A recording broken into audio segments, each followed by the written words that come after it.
Labdien! Šodien es gribu jums parādīt, kā tad strādā kārtis un kā caur kārtīm mēs varam iegūt atbildes uz mums interesējošiem jautājumiem. Tātad, galvenais ir uzdot ļoti konkrētu un precīzu jautājumu, un tad arī kārts ar mums runās un stāstīs vai teiks kādus ieteikumus. Un šodien varbūt mēģināsim atbildēt uz jautājumu, vai realizēsies iedomātais.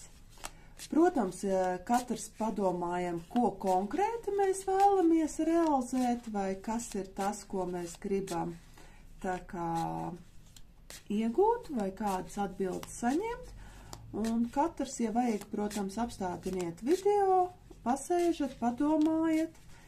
Un tādā veidā, protams, atceramies, ka šis ir kopējs izlikums. Ja interesē kāds personīgi rakstura jautājums, tad ir jāgriežās pie tarologa. Tālāk, ko sāksim? Tātad mūsu jautājums ir, vai realizēsies iedomātais. Kārtas mums ir gatavas un varam sākt.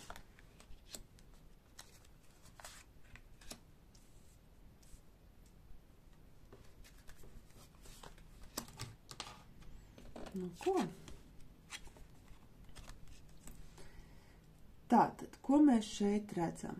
Šobrīd attiecībā uz šo jautājumu cilvēks ir tā kā iegājis sevī, varētu teikt.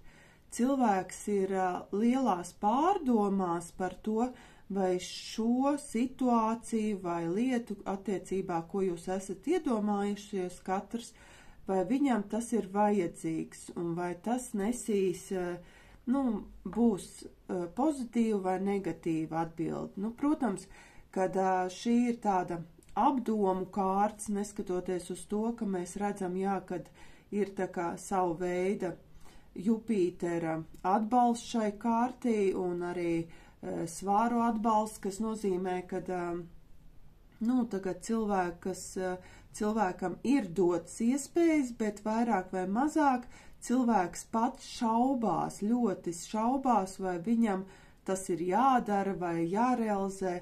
Tas ir atkarīgs no tā, kādu jautājumu jūs uzdevāt.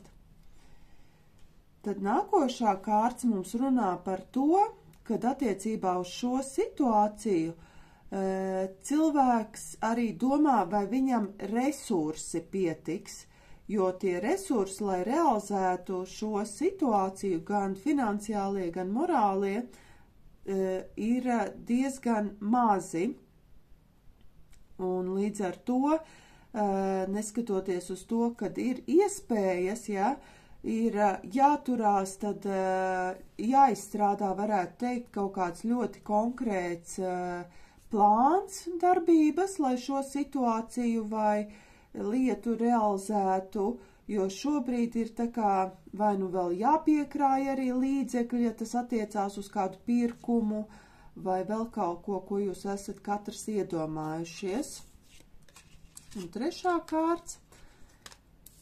Trešā kārts mums tā kā saka, kad viennozīmīgi šai situācijai šī situācija ir realizējama, bet vienīgais ir tāds tā kā kārts, tā kā ieteikums, kad ir ļoti cītīgi ir jāizplāno šīs, kā teikt, soli pa solim, kā pie šī, šo lietu vai ieceri, ko jūs esat iedomājušies realizēt, ir jābūt plānam. Ir jābūt diezgan stabilam plānam, un arī, tā kā kaut vai tas ir uz papīra uzlikts, vai vienkārši jūs saplānojat, ka, teiksim, jo kopumā skatoties tātad šobrīd jūs ļoti šaubaties, vai jums vispār šī lieta vai situācija ir nepieciešama.